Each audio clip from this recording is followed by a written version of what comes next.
Hello guys, स्वागत है सभी का आपके अपने YouTube channel as smart classes में। आज की इस एनसीईआरटी पर आधारित विज्ञान कक्षा 7 की का अध्याय 9 और अध्याय 10 कंप्लीट करेंगे। इसके पहले की वीडियो में हम अध्याय 8 तक कंप्लीट कर चुके हैं और कक्षा 6 विज्ञान एनसीईआरटी की बुक भी कंप्लीट कर चुके हैं। जिसने ना देखा हो वो वीडियो के डिस्क्रिप्शन में जाकर देख सकते हैं।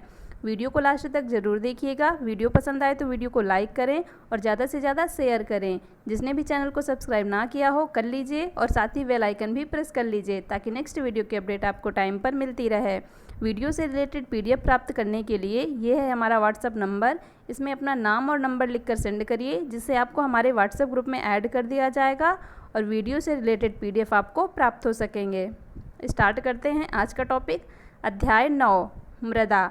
फर्स्ट पॉइंट है, मृदा मिट्टी का सबसे महत्वपूर्ण प्राकृतिक संसाधनों में से एक है। कैसा संसाधन है मृदा? प्राकृतिक। नेक्स्ट पॉइंट है, मृदा पादपों की जड़ों को दृढ़ता से थामे रखता है और उन्हें जल और पोषक तत्वों की आपूर्ति करके उनकी वृद्धि में सहायता करता है। यह अनेक जीवों का आवास है। मृदा में अनेक जीव जंतु, छोटे छोटे कीड़े मकोड़े वास करते हैं, इसलिए यह अनेक जीवों का आवास है। और यह क्या करता है? पेड़ पौधे जो होते हैं, पादप होते हैं, उनकी जो जड़ें होती हैं उनको दृढ़ता से थामे रखता है और उन्हें जल और पोषक तत्वों की आपूर्ति करके उनकी वृद्धि में भी सहायता करता है। नेक्स्ट पॉइंट है, कृषि के लिए मृदा अनिवार्य है। कृषि हम सभी के लिए भोजन, कपड़ा और आश्रय प्रदान करती है, अतः मृदा हमारे लिए अत्यंत महत्वपूर्ण है। कृषि करने के लिए मिट्टी की आवश्यकता होती है। मिट्टी एक अनिवार्य चीज़ है, तो यह हमारे लिए क्या है? अत्यंत महत्वपूर्ण है। नेक्स्ट पॉइंट, पहली वर्षा के बाद मृदा की सौंधी गंध सदैव ताजगी भर देती है। जब पहली वर्षा होती है तो उसके बाद मृदा की कैसी गंध आती है? सौंधी गंध आती है। नेक्स्ट पॉइंट, पॉलीथीन की थैलियों और प्लास्टिक, अपशिष्ट पदार्थ, रसायन तथा पीड़कनाशी मृदा को प्रदूषित करते हैं। ये सभी चीज़ें जब मृदा में मिलाई जाती हैं तो यह क्या करते हैं? मृदा को प्रदूषित कर देते हैं। मृदा अनेक परत की बनी होती है। ये परतें निम्न प्रकार व्यवस्थित होती हैं: ह्यूमस, जल, मृत्तिका, बालू, बजरी। ये देखिए, इसे एक फिगर में दर्शाया गया है। सबसे ऊपर मृदा में क्या होता है? ह्यूमस होता है, फिर उसके नीचे वाली जो परत होती है उसमें जल होता है, फिर उसके नीचे मृत्तिका होती है, फिर उसके नीचे बालू और सबसे नीचे क्या होता है? बजरी होती है। तो ये होती है मृदा की अनेक परतें। नेक्स्ट पॉइंट है, मृदा परिच्छेदिका या इसी को कहते हैं प्रोफाइल। यह क्या होता है? मृदा की विभिन्न परतों से गुजरती हुई ऊर्ध्वाधर मृदा की विभिन्न परतों से गुजरती हुई ऊर्ध्वाकाट मृदा परिच्छेदिका कहलाती है। प्रत्येक परत स्पर्श या गठन, रंग, गहराई और रासायनिक संगठन में भिन्न होती है। ये परतें संस्तर स्थितियाँ कहलाती हैं। क्या कहलाती है मृदा परिच्छेदिका? मृदा की जो विभिन्न परतें होती हैं उनसे जो गुजरती हुई ऊर्ध्वाकाट होती है वह कहलाती है मृदा परिच्छेदिका। आगे देखेंगे फिगर में। पहला देखिए है ए संस्तर परिस्थितियाँ। ये है मृदा परिच्छेदिका। सबसे ऊपर है ए संस्तर परिस्थितियाँ, फिर उसके नीचे है बी संस्तर स्थितियाँ, फिर ये तीसरी जो परत है ये है सी संस्तर स्थितियाँ की, और जो लास्ट है वह है आधार सेल। तो सबसे पहले हम देखेंगे ए संस्तर स्थितियाँ क्या होता है। सबसे ऊपर वाली परत संस्तर स्थिति सामान्यतः गहरे रंग की होती है। किस रंग की होती है? गहरे रंग की होती है, क्योंकि यह ह्यूमस और खनिजों से समृद्ध होती है। ह्यूमस मृदा को उर्वर बनाता है और पादपों का पोषण प्रदान करता है। यह परत सामान्यतः मृदु, संरंध्र और अधिक जल को धारण करने वाली होती है। कैसी होती है? जो सबसे ऊपर परत होती है यह ह्यूमस और खनिजों से समृद्ध होती है। ह्यूमस मृदा को क्या करता है? उर्वर बनाता है। और यह परत मृदु होती है, संरंध्र होती है और अधिक जल को धारण करने वाली भी होती है और गहरे रंग की होती है। तो ये हो गई ए संस्तर स्थितियाँ, मतलब जो सबसे ऊपरी परत होती है उसकी विशेषताएं। अब बी देखेंगे। दूसरा है बी संस्तर स्थितियाँ। बी संस्तर स्थितियाँ कौन सी परत है? ये वाली। इसमें क्या क्या होता है? शीर्ष मृदा के नीचे की परत में ह्यूमस कम होती है लेकिन खनिज अधिक होते हैं। यह परत सामान्यतः अधिक कठोर और अधिक संहत घनी होती है। कैसी होती है? अधिक कठोर होती है और अधिक घनी होती है। इसमें ह्यूमस भी कम होता है लेकिन खनिज तत्व अधिक होते हैं। आगे देखेंगे, नेक्स्ट है सी संस्तर स्थितियाँ। इसमें क्या होता है, ये तीसरी परत है जो दरारों और बिदारों युक्त सैलों के छोटे ढेलों से बनी होती है। किससे बनी होती है, दरारों और बिदारों युक्त। देखते हैं पीछे, ये देखिए, ये है सी संस्तर स्थितियाँ। आगे है, इस परत के नीचे आधार सेल होता है जो कठोर होता है और इसे फावड़े से खोदना कठिन होता है। सबसे नीचे कौन सी सेल होती है, आधार सेल, और ये बहुत ही कठोर होती है, इसे फावड़े से खोदना भी कठिन होता है। नेक्स्ट पॉइंट, मृदा में उपस्थित सड़े गले जैव पदार्थ ह्यूमस कहलाते हैं। मृदा में जो सड़े गले जैव पदार्थ उपस्थित होते हैं उन्हीं को कहते हैं ह्यूमस। नेक्स्ट पॉइंट, पवन जल और जलवायु की क्रिया से सैलों के टूटने से मृदा का निर्माण होता है। इस प्रक्रम को अपक्षय कहते हैं। किससे होता है, पवन जल और जलवायु, जब ये सभी क्रिया करते हैं तो जो चट्टानें होती हैं, सैल होती हैं, वह टूटती हैं और उसी के टूटने से किसका निर्माण होता है, मृदा या मिट्टी का। इस प्रक्रम को क्या कहते हैं, अपक्षय कहते हैं। नेक्स्ट पॉइंट है, किसी मृदा में बालू और चिकनी मिट्टी का अनुपात उस मूल सेल पर निर्भर करता है जिससे उसके कण बने होते हैं। किस पर निर्भर करता है बालू और चिकनी मिट्टी का अनुपात, उस सेल पर जिस सेल को टूटने से वो मिट्टी बनी होती है। सेल कणों और ह्यूमस का मिश्रण मृदा कहलाता है। किसका किसका मिश्रण, सेल कणों और जो ह्यूमस होता है। ह्यूमस क्या होता है, मृदा में जो सड़े गले जैव पदार्थ उपस्थित होते हैं वह ह्यूमस होता है। तो इन दोनों का मिश्रण मृदा कहलाता है। जीवाणु जैसे बैक्टीरिया, पादप, मूल और केचुए जैसे जीव भी मृदा के महत्वपूर्ण अंग होते हैं। ये सभी जीव मृदा में ही रहते हैं और ये मृदा के महत्वपूर्ण अंग होते हैं। नेक्स्ट पॉइंट, मृदा का वर्गीकरण बलुई, दुमटी और मृमंड के रूप में किया जा सकता है। तो सबसे पहले देखेंगे बलुई मिट्टी क्या होती है। बालू के कण अपेक्षाकृत बड़े होते हैं, ये आसानी से एक दूसरे से जुड़ नहीं सकते हैं। बालू सुवावित होता है, बालू के कणों के बीच के स्थानों में से जल की निकासी तेजी से हो जाती है, अतः बलुई मिट्टी हल्की, सुवावित और शुष्क होती है। तो ये हो गई बलुई मिट्टी। नेक्स्ट है दोमट मिट्टी। दुमटी मृदा बालू, चिकनी मिट्टी और गाद नामक अन्य प्रकार के कणों का मिश्रण है। किसका किसका, बालू का, चिकनी मिट्टी का और गाद नामक अन्य प्रकार के कणों का मिश्रण है। गाद क्या होता है, गाद नदी तलों या नदी के जो आधार होते हैं उनमें निक्षेप के रूप में पाई जाती है। गाद कणों का अमाप या साइज बालू और चिकनी मिट्टी के अमापों के बीच होता है। बालू और चिकनी मिट्टी जो होती है उनके साइजों के बीच का साइज होता है गाद कणों का। दुमटी मृदा में भी ह्यूमस होती है, इसमें भी ह्यूमस पाया जाता है। इस प्रकार की मृदा में पादपों की वृद्धि के लिए उचित मात्रा में जल धारण क्षमता अधिक होती है। पादपों को उगाने के लिए सबसे अच्छी शीर्ष मृदा दोमट है। पादपों को उगाने के लिए सबसे अच्छी शीर्ष मृदा कौन सी है, दोमट मिट्टी है। इसकी जल धारण क्षमता अधिक होती है, मतलब इसमें जब जल मिलाया जाता है तो ज़्यादा से ज़्यादा सोख जाता है, उससे बहता नहीं है, ज़्यादा से ज़्यादा जल धारण कर लेती है। नेक्स्ट है चिकनी मिट्टी, या इसी को कहते हैं मृत्तिका। इसके कण बहुत छोटे होने के कारण परस्पर जुड़े रहते हैं और उनके बीच रिक्त स्थान बहुत कम होता है। चिकनी मिट्टी में वायु कम होती है लेकिन ये भारी होती है क्योंकि इसमें बलुई मृदा की अपेक्षा अधिक जल रहता है। बलुई मिट्टी की अपेक्षा ये अधिक जल धारण करती है। नेक्स्ट पॉइंट, चिकनी मिट्टी का प्रयोग बर्तन, खिलौनों और मूर्तियों बनाने के लिए किया जाता है। किस मिट्टी का प्रयोग बर्तन, खिलौने और मूर्तियों बनाने के लिए किया जाता है, तो चिकनी मिट्टी का। आगे देखते हैं, मृदा में जल अंतःस्रवण दर क्या होता है। ये जल के मृदा में अवशोषित होने में लगने वाले समय के आधार पर अंतःस्रवण की दर निम्नलिखित द्वारा निकाल सकते हैं। जल जो मृदा में अवशोषित होता है उसी को कहते हैं कि मृदा में जल का अंतःस्रवण, और उसकी दर कैसे निकाल सकते हैं। जो अंतःस्रवण में लगने वाला समय निम्नलिखित सूत्र से निकाल सकते हैं समय के आधार पर। तो अंतःस्रवण दर बराबर क्या होता है, जल की मात्रा अपान अंतःस्रवण अवधि, मतलब जल को अवशोषित करने में कितना समय लगा, तो ये हो जाएगा अंतःस्रवण अवधि, और जल की मात्रा कितना जल अवशोषित किया गया, तो यह हो जाएगा अंतःस्रवण दर। उदाहरण देखते हैं, किसी नमूने में 200 मिलीलीटर जल के अंतःस्रवण में 20 मिनट लगते हैं तो कितना जल अवशोषित हुआ, 200 मिलीलीटर, और उसमें समय कितना लगा, 20 मिनट। तो जल की मात्रा है 200 और समय अंतःस्रवण की अवधि है 20 मिनट, तो अंतःस्रवण की दर कितना हो जाएगा, 200 मिलीलीटर अपान 20 मिनट। तो कितना आ जाएगी दर, दर बराबर आ जाएगी 10 मिलीलीटर प्रति मिनट, मतलब 10 मिलीलीटर 1 मिनट में अवशोषित हो रहा है। नेक्स्ट पॉइंट है 1 मिलीलीटर जल का द्रव्यमान 1 ग्राम के बराबर होता है।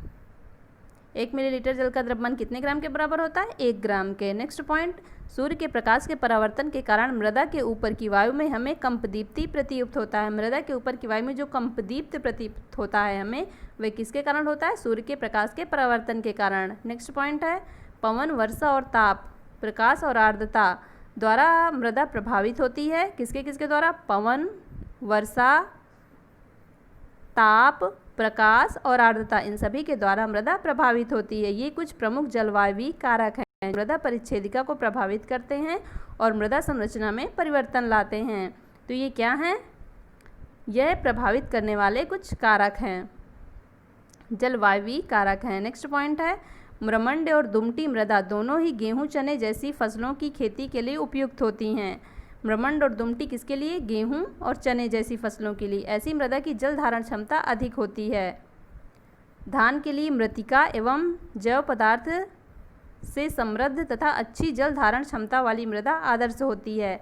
कौन सी अच्छी होती है धान के लिए? मृत्तिका और जैव पदार्थों, धान के लिए मृत्तिका एवं जैव पदार्थों से समृद्ध अच्छी जल धारण, जो मिट्टी ज़्यादा से ज़्यादा जल धारण करे वह मृदा समृद्ध होती है धान के लिए। नेक्स्ट पॉइंट, मसूर और अन्य दालों के लिए दोमट मृदा की आवश्यकता होती है, जिनमें से जल की निकासी आसानी से हो जाती है। मतलब मसूर और दालों में ज़्यादा जल नहीं लगता, तो जिनमें जल निकासी आसानी से हो जाए वैसी मृदा लगती हैं इनके लिए। नेक्स्ट पॉइंट है कपास के लिए बलुई, दोमट अथवा दोमट मृदा अधिक उपयुक्त होती है, जिसमें से जल की निकासी आसानी से हो जाती है और जो पर्याप्त परिमाण में वायु को धारण करती है। गेहूं जैसे फसलें महीन म्रमंड मृदा में उगाई जाती हैं, क्योंकि वह ह्यूमस से समृद्ध और अत्यधिक उर्वर होती हैं। आगे देखेंगे मृदा अपरदन क्या होता है। जल, पवन तथा बर्फ के द्वारा मृदा की ऊपरी सतह का हटना अपरदन कहलाता है। जब कभी ऐसा होता है कि मृदा की जो ऊपरी परत होती है वह ज़्यादा उपजाऊ होती है, लेकिन कभी पानी से, जल से उसकी ऊपरी परत बह जाए या हवा द्वारा उसकी ऊपरी परत टूट जाए या बर्फ़ के द्वारा जब मृदा की जो ऊपरी परत होती है वह हट जाती है, तो उसे क्या कहते हैं? मृदा अपरदन कहते हैं। मृदा का अपरदन मरुस्थलीय तथा बंजर भूमि जैसे स्थानों में अधिक होता है, जहाँ की सतह पर बहुत कम अथवा कोई वनस्पति नहीं है। जो वनस्पतियाँ होती हैं वह मिट्टी को बांधे रखती हैं। अगर जिस सतह पर कोई भी वनस्पति नहीं होगी तो वहाँ की मिट्टी आराम से बह सकती है, उड़ सकती है, तो उससे क्या होता है? जहाँ वनस्पतियाँ कम होती हैं वहाँ मृदा अपरदन ज़्यादा होता है।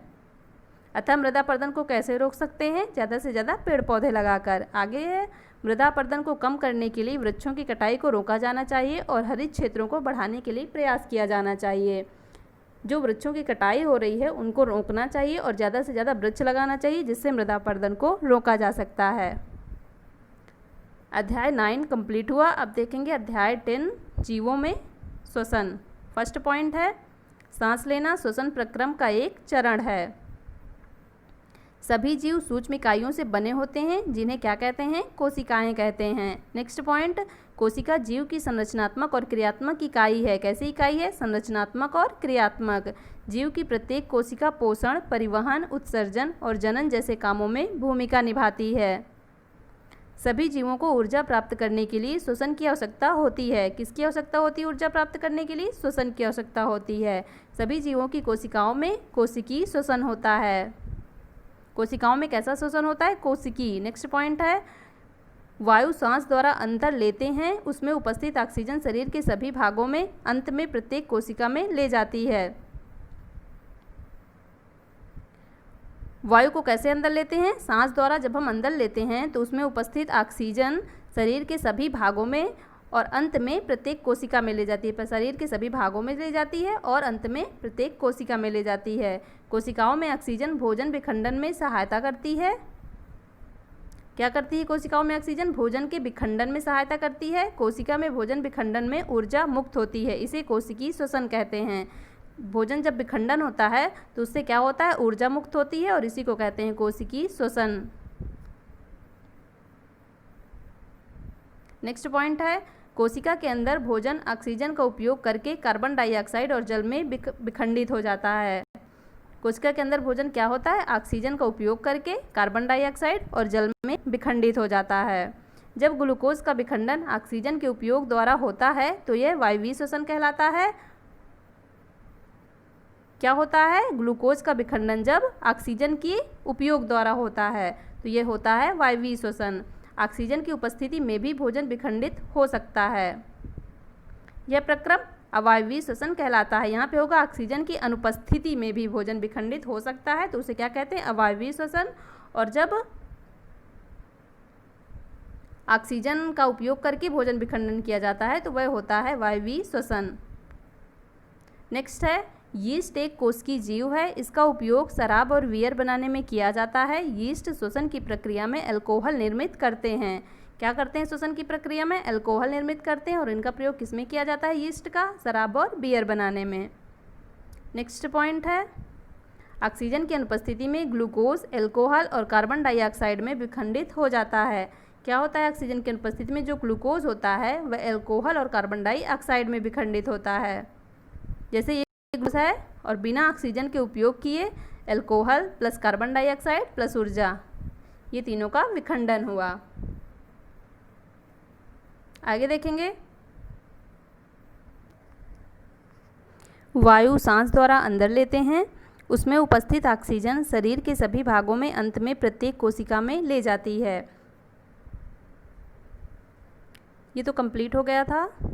आगे देखते हैं, हमारी पेशी कोशिकाएं भी अवायवीय रूप में श्वसन करती हैं, लेकिन ये थोड़े समय तक ही कर सकती हैं। वास्तव में यह प्रक्रम उस समय होता है जब ऑक्सीजन की अस्थायी रूप से कमी हो जाती है, तब पेशी कोशिकाएं अवायवीय श्वसन द्वारा ऊर्जा की अतिरिक्त मांग को पूरा करती हैं। क्या कह रहा है यहाँ पर कि हमारी जो पेशी कोशिकाएं होती हैं वो भी अवायवीय रूप में श्वसन करती हैं, लेकिन ये कितने समय के लिए करती हैं, सिर्फ थोड़े समय के लिए ही कर सकती हैं। यह वह कब करती हैं, जब ऑक्सीजन की अस्थायी रूप से कमी हो जाती है तब वह अवायवीय श्वसन करती हैं, और जो अतिरिक्त ऊर्जा की मांग होती है उसे अवायवीय श्वसन के रूप में पूरा करती हैं। नेक्स्ट पॉइंट है, पेशियों में ऐंठन लैक्टिक अम्ल के संचयन के कारण होता है। क्या होता है, पेशियों में ऐंठन लैक्टिक अम्ल जो होता है उसके संचयन के कारण होता है। गर्म जल से स्नान करने या मालिश करने से रक्त का संचरण बढ़ जाता है, जिसके फलस्वरूप पेशी कोशिकाओं में ऑक्सीजन की आपूर्ति बढ़ जाती है, और ऑक्सीजन के बढ़ने से लैक्टिक अम्ल का कार्बन डाइऑक्साइड और जल में पूर्ण विखंडन हो जाता है। नेक्स्ट पॉइंट, श्वसन व सांस लेने का अर्थ है ऑक्सीजन से समृद्ध वायु को अंदर खींचना या ग्रहण करना और कार्बन डाइऑक्साइड से समृद्ध वायु को बाहर निकालना। क्या है श्वसन का अर्थ, कि ऑक्सीजन को अंदर खींचना और कार्बन डाइऑक्साइड से समृद्ध जो वायु है उसको बाहर निकालना। अंतः श्वसन क्या होता है, ऑक्सीजन से समृद्ध वायु को अंदर लेना अंतः श्वसन कहलाता है, और उच्च श्वसन क्या होता है, कार्बन डाइऑक्साइड से समृद्ध वायु को बाहर निकालना उच्च श्वसन कहलाता है। मतलब ऑक्सीजन से समृद्ध वायु को जब हम अंदर खींचते हैं तो वह होता है अंतः श्वसन, मतलब अंदर लेना, और उच्च श्वसन क्या होता है, जो कार्बन डाइऑक्साइड समृद्ध वायु जब बाहर जो निकलती है वह होता है उच्च श्वसन, मतलब बाहर निकालना। कोई व्यक्ति 1 मिनट में जितनी बार श्वसन करता है वह उसकी श्वसन दर कहलाती है। कोई व्यक्ति विश्राम की व्यवस्था में 1 मिनट में औसतन जब कोई व्यक्ति विश्राम कर रहा होता है, विश्राम की अवस्था होती है, तो 1 मिनट में कितने बार औसतन श्वसन करता है, 15 से 18 बार सांस अंदर लेता है और बाहर निकालता है। नेक्स्ट पॉइंट, अधिक बार व्यायाम करने में श्वसन दर 25 बार प्रति मिनट तक बढ़ सकती है। जब कोई व्यक्ति ज़्यादा व्यायाम कर लेता है तो उसकी श्वसन दर कितनी बढ़ सकती है, 25 बार प्रति मिनट तक लगभग ज़्यादा बढ़ सकती है। एक श्वास का अर्थ होता है एक अंतः श्वसन और एक उच्च श्वसन। एक श्वास में क्या होता है, एक बार अंदर सांस लेना और एक बार बाहर सांस निकालना, ये पूरा एक श्वास होता है। हम श्वास कैसे लेते हैं देखते हैं। हम अपने नथनों नासा द्वारा, तो यह नासा गुहा में चली जाती है। नासा गुहा से वायु श्वास लेकर हमारे फेफड़ों में जाती है, फेफड़ा वच्च गुहा में स्थित होते हैं। वच्च गुहा पार्श्व में पसलियों से घिरी रहती है। एक बड़ी पेशी परत जो डायाफ्राम कहलाती है, जो वच्च गुहा को आधार प्रदान करती है। श्वसन में डायाफ्राम और पसलियों से बने पिंजर की गति सम्मिलित होती है। तो ये हो गया हम श्वसन कैसे लेते हैं। नेक्स्ट पॉइंट है, अंतः श्वसन के समय पसलियाँ ऊपर और बाहर की ओर गति करती हैं, डायाफ्राम नीचे की ओर गति करता है। डायाफ्राम कैसे गति करता है? नीचे की ओर गति करता है। नेक्स्ट पॉइंट है, उच्च श्वसन के समय पसलियाँ नीचे और अंदर की ओर आ जाती हैं, जबकि डायाफ्राम ऊपर की अपनी पूर्व स्थिति में आ जाता है। तो अंतः श्वसन में क्या होता है? डायाफ्राम नीचे की ओर गति करता है, और जब श्वसन बाहर जो निकालते हैं तो उसमें डायाफ्राम अपनी पूर्व स्थिति में पुनः आ जाता है। अंतः श्वसन के समय वच्च गुहा का आयतन बढ़ जाता है और उच्च श्वसन के समय वच्च गुहा का आयतन कम हो जाता है। जब हम श्वास को अंदर वायु को लेते हैं तो जो वच्च गुहा होती है उसका आयतन बढ़ जाता है, और जब उसे बाहर निकालते हैं तो वच्च गुहा का आयतन पुनः कम हो जाता है। वायु अनेक गैसों का मिश्रण होता है। अंतः श्वसित वायु में ऑक्सीजन की मात्रा 21% और कार्बन डाइऑक्साइड की मात्रा 0.04% होती है। उच्च श्वसित वायु में ऑक्सीजन की मात्रा 16.4% और कार्बन डाइऑक्साइड की मात्रा 4.4% होती है। जब अंदर सांस लेते हैं तो ऑक्सीजन की मात्रा कितनी होती है? 21% और कार्बन डाइऑक्साइड की 0.04%, और जब हम बाहर निकालते हैं वायु को तो 16.4% ऑक्सीजन निकालते हैं और 4.4% कार्बन डाइऑक्साइड निकालते हैं। हाथी, शेर, गाय, बकरी, छिपकली, सर्प और पक्षियों आदि जंतुओं की वच्च गुहाओं में मनुष्यों की भांति फेफड़े होते हैं। इन सभी के वच्च गुहा में मनुष्यों के जैसे ही फेफड़े होते हैं। काकरोच के शरीर के पार्श्व भाग में छोटे छोटे छिद्र होते हैं जो श्वास रंध्र कहलाते हैं। कीटों में गैस के विनिमय के लिए वायु नलियों का जाल बिछा रहता है जो श्वास प्रणाल या वातक कहलाता है। क्या होता है? काकरोच के छोटे छोटे छिद्र होते हैं जो उसके श्वास रंध्र कहलाते हैं। श्वास नाल अथवा श्वास प्रणाल कीटों में ही पाए जाते हैं। श्वास नाल और श्वास प्रणाल किस में पाए जाते हैं? कीटों में पाए जाते हैं। केचुआ अपनी त्वचा से श्वसन करते हैं। कैसे श्वसन करते हैं केचुआ? अपनी त्वचा से। केचुआ की त्वचा आर्द्र और श्लेष्मीय प्रतीत होती है। इसमें गैसों का आवागमन आसानी से हो जाता है। मेढक में मनुष्य की भांति फेफड़ा होता है। वे अपनी त्वचा से भी श्वसन करते हैं जो आर्द्र और श्लेष्मीय होती हैं। कैसी होती है उनकी त्वचा? आर्द्र और श्लेष्मीय। ऐसे ही केचुए की भी होती है। मछलियों में क्लोम और गिल पाया जाता है। क्लोम जल में घुली ऑक्सीजन का उपयोग करने में उनकी सहायता करता है। क्लोम में रक्त वाहिनियों की संख्या अधिक होती है जो विनिमय में सहायता करती है। क्या करती है? जो गैस विनिमय में सहायता करती है। यहाँ पे होगा गैस। नेक्स्ट पॉइंट है, पादप वायु से ऑक्सीजन अंदर लेते हैं और कार्बन डाइऑक्साइड को निर्मुक्त करते हैं। क्या करते हैं पादप? जो पेड़ पौधे होते हैं वायु से ऑक्सीजन को अंदर लेते हैं और कार्बन डाइऑक्साइड को निर्मुक्त करते हैं। नेक्स्ट पॉइंट है, पादप की पत्तियों में ऑक्सीजन और कार्बन डाइऑक्साइड के विनिमय के लिए सूक्ष्म छिद्र होते हैं जो रंध्र कहलाते हैं। क्या होते हैं पादप की पत्तियों में? पेड़ पौधे में जो पत्तियां होती हैं उनमें ऑक्सीजन और कार्बन डाइऑक्साइड के विनिमय के लिए, मतलब आदान प्रदान के लिए सूक्ष्म छिद्र होते हैं जो क्या कहलाते हैं? रंध्र कहलाते हैं। नेक्स्ट पॉइंट है, श्वसन एक महत्वपूर्ण जैविक प्रक्रम है। सभी जीवों को अपनी उत्तरजीविता हेतु आवश्यक ऊर्जा प्राप्त करने के लिए श्वसन करने की आवश्यकता होती है।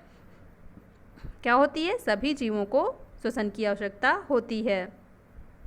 आज का वीडियो ख़त्म हुआ। वीडियो पसंद आया हो तो वीडियो को लाइक करें और ज़्यादा से ज़्यादा शेयर करें। जिसने भी चैनल को सब्सक्राइब ना किया हो कर लीजिए और साथ ही बेल आइकन भी प्रेस कर लीजिए ताकि नेक्स्ट वीडियो की अपडेट आपको टाइम पर मिलती रहे। मिलते हैं नेक्स्ट वीडियो पे। Thank you so much guys.